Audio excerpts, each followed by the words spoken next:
નમસ્કાર મિત્રો, આ છે આગલોડ તીર્થક્ષેત્ર. આ આગલોડ તીર્થક્ષેત્ર વિજાપુર હિંમતનગર હાઈવે ઉપર આવેલ છે. આ આગલોડ તીર્થક્ષેત્રની અંદર શ્રી મણિભદ્ર વીર બિરાજમાન છે. આજે આપણે શ્રી મણિભદ્ર વીર વિશે થોડી માહિતી મેળવીશું. મણિભદ્ર વીર એક મહાન રાજા હતા, જે જૈન ધર્મના ઉપદેશ માટે સમર્પિત હતા. તેમની જબરજસ્ત ભક્તિને કારણે તેમને ક્ષેત્રપાલ એટલે કે વિસ્તારના રક્ષક તરીકે જાહેર કરવામાં આવ્યા હતા. મણિભદ્રવીર જેમ કે દંતકથા છે. તેમના પાછલા જન્મમાં ઉજ્જૈનમાં જૈન શ્રાવક માણેકશા તરીકે જન્મ્યા હતા. તેઓ કટ્ટર જૈન શ્રાવક હતા, જેમના ગુરુ મહારાજ હેમવિમલ સુરીજી હતા.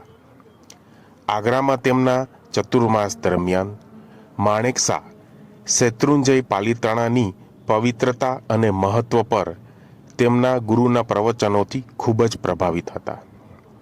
આને કારણે તેમણે નવનુની યાત્રા કરવા માટે પગપાળા શેત્રુંજય જવાની કઠિન તપસ્યા કરવાનું નક્કી કર્યું અને રાયણના ઝાડ નીચે 2 દિવસ ચટ ઉપવાસ સાથે સમાપ્ત કર્યું. તેમના ગુરુના આશીર્વાદ સાથે તેમણે કાર્તિકી પૂનમના શુભ દિવસે પ્રસ્થાન કર્યું.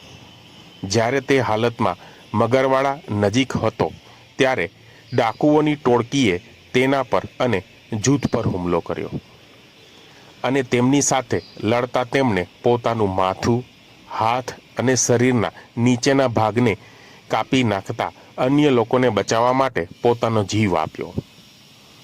માણેકશા જેઓ તેમના નવકાર મંત્ર જાપ અને શેત્રુંજયની પવિત્રતામાં સંપૂર્ણ રીતે સમાઈ ગયા હતા.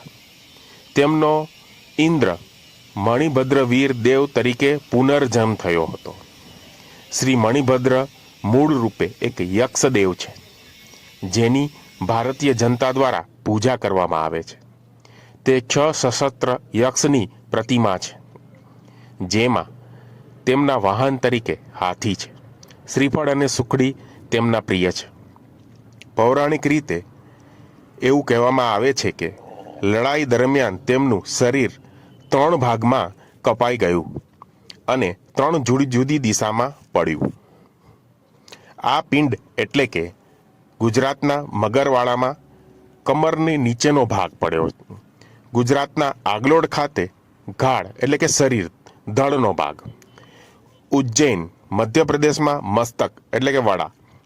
મૂળ ભારતમાં મણિભદ્રવીરના આ 3 જ સ્થાનો છે: ઉજ્જૈન, આગલોડ અને મગરવાડા. એવું પણ માનવામાં આવે છે કે તેમના ગુરુના શિષ્યો ભૈરવોના કારણે ઘણી મુશ્કેલીઓનો સામનો કરી રહ્યા હતા. દેવવાણી અનુસાર તેમના ગુરુ મગરવાડા આવ્યા અને આ મુશ્કેલીઓ દૂર કરવા ધ્યાન બેઠા. ત્યારે જ મણિભદ્રવીરે ભૈરવના કારણે આવતા અવરોધોને દૂર કરવા માટે તેમના ગુરુને મદદ કરવાનું નક્કી કર્યું. તેમણે વશ કર્યા. તેમના ગુરુને સુદ પાંચમના દિવસે મગરવાડામાં તેમના પગનો પિંડ સ્થાપિત કરીને તેમનું સન્માન કર્યું અને ત્યાં મંદિરનું નિર્માણ કર્યું.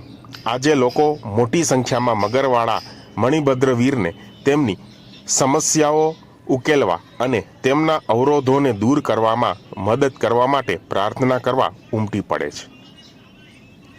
એવું પણ કહેવાય છે કે જો કોઈ એક દિવસમાં 3 સ્થળોએ દર્શન કરાવે, એટલે કે સૂર્યોદયથી જ સૂર્યાસ્ત વચ્ચે પ્રાર્થના અને ભક્તિ કરવાની શ્રેષ્ઠ રીત છે.